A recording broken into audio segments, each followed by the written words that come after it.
चलिए आइए दोस्तों, अब हम बात करते हैं क्लास 10th की 5वां लेसन, संस्कृत सब्जेक्ट की 5वां लेसन के बारे में, जिसका नाम है भारत महिमा। भारत महिमा के नाम से ही पता चलता है भारत की महिमा के बारे में बताया गया है, यानी भारत की क्या क्या महिमा है उसके बारे में बतलाया गया है।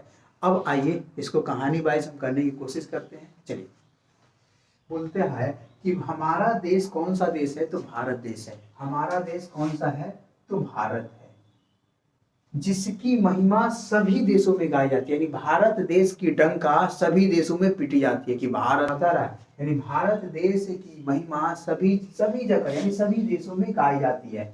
समझ में, श्रीलंका हो, पाकिस्तान हो, चीन हो, नेपाल हो, भूटान हो, अमेरिका हो, समझ में बता रहा है, यानी भारत देश की डंका सभी जगह बजती है।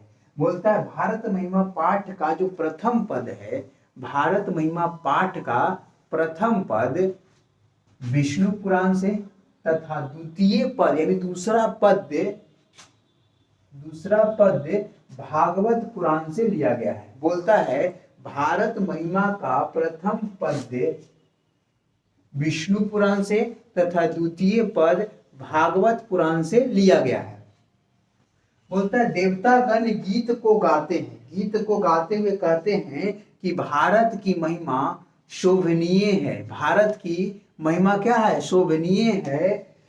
और उसकी क्या करते हैं, प्रशंसा करते हैं और कहते हैं कि वे पुरुष निश्चित ही धन है, वे पुरुष निश्चित ही धन्य है, यानी खुश है, या समझिए कि अपने आप को धनी मानता है, जो देवतत्व रूप में स्वर्ग और मोक्ष को प्रदान करने वाली भारत भूमि में जन्म लिए हैं और जन्म लेवे किए हैं, लिए भी हैं, और साथ ही साथ श्री हरि की सेवा करने योग्य क्या जन्म प्राप्त हुआ, यानी श्री भगवान की सेवा करने योग्य जन्म प्राप्त हुआ है, जो सभी की इच्छा होती है कि हम भी पूजा करें, पाठ करें। समझ में बात आ रहा है। और यहाँ पे इस जगह पे देवता बार बार जन्म लिए हैं, साथ ही साथ श्री हरि यानी भगवान विष्णु या बहुत सारे भगवानों की सेवा करने योग्य अपने आप को धन्य मानते हैं। इसके सेवा करने योग प्राप्त हुआ है श्री हरि, यानी भगवान की सेवा करने, भगवान विष्णु या श्री हरि किसको बोलते हैं, भगवान विष्णु को बोलते हैं, यानी भगवान विष्णु को सेवा करने योग्य भूमि प्राप्त हुआ है। बोलता है भारत भूमि या भारत वर्ष निर्मल है, विशाल है, ममतामयी है, रम्य रूपा है, कल्याण पद्र है, भव्य है, वत्सला है। चलिए, बोलता है भारत वर्ष में अनेक धर्म और जाति के लोग रहते हैं और रहने के साथ साथ सभी लोग में एकता की भावना, एकतार की भावना से रहते हैं, ना कि दिन प्रतिदिन मुक्का मुक्की करते रहते हैं, नहीं करते रहते हैं, लोग एकता की भावना में रहते हैं। बोलता है भारत वर्ष या भारत वर्ष में अनेक धर्म या जाति के लोग एकतार या एकता को भाव को धारण किए हुए है या वहन किए हुए है।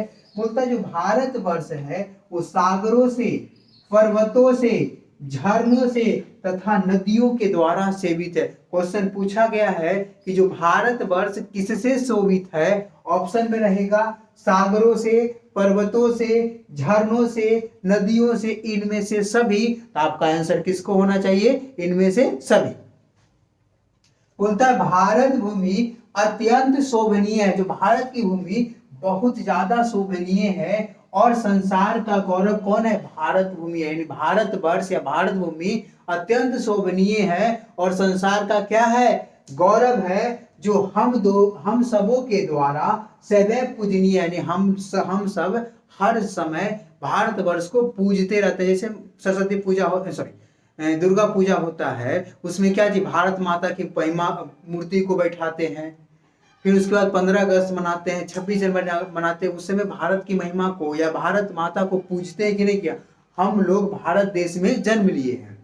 बोलता है भारत देश में देवता बार बार जन्म लेते हैं, भारत देश में देवता बार बार जन्म लेते हैं। और बोलता है निर्मल मातृभूमि वात्सला है, यानी जो निर्मल मातृभूमि हमारी भारत माता की वो वात्सला है। पुराण के रचनाकार कौन है, महर्षि वेद व्यास है। पुराण के रचनाकार कौन है, महर्षि वेद व्यास है। और बोलता है जगत का गौरव शोभनीय होता है, ये पूरा जगत का जो गौरव होता है वो शोभनीय होता है। बोलता है हमारी भारतीय धारा विशाल है या विशाला है, हमारी जो भारतीय धारा जो है वो बहुत विशाल है। बोलता है गायंती देवा पुरुषा सुरतावात, यह पद विष्णु पुराण से लिया गया। कहां से लिया गया है? विष्णु पुराण से। ये 2020 में क्वेश्चन पूछा गया था। गायंती देवा पुरुषा सुरतवात, यह पद किस पुराण से लिया गया है? तो विष्णु पुराण से लिया गया है। बोलता है भारत का आधुनिक पद, यानी देखिए पहला पद और दूसरा पद, पहला पद विष्णु पुराण से लिया गया था, दूसरा पद भागवत पुराण से लिया गया था। जो आधुनिक पद है ना वो अध्यक्ष ने लिखा। किसने लिखा है? अध्यक्ष ने लिखा है। बोलता है जाति धर्म से युक्त लोग भारत में एकता की वहन करते हुए रहते हैं, यानी जो जाति धर्म अनेकों जाति के लोग हैं वो एक दूसरे से एकता की भावना में रखते हैं। यानी अगर मान लीजिए कि कोई मुस्लिम धर्म के लोग हैं और एक हिंदू धर्म के लोग हैं, अगर मुस्लिम वाले दोनों साथ में रहते हैं तो अगर दोनों में से किसी का तकलीफ हो, किसी को भी तकलीफ हो तो एक दूसरे को क्या देते हैं? साथ देते हैं। इसी प्रकार से बोलता है कि जो जाति धर्म से युक्त, यानी जाति धर्म से पूरा भरा हुआ लोग है, ये सबको छोड़ करके, जाति पाति सबको छोड़ करके लोग एकता की भावना में रहते हैं। किसकी भावना में रहते हैं? तो एकता की भावना का वहन किए हुए। ये क्वेश्चन 2019 में पूछा गया था सर। चलिए ये था भारत महिमा के बारे में। चलिए अब हम बात करते हैं नेक्स्ट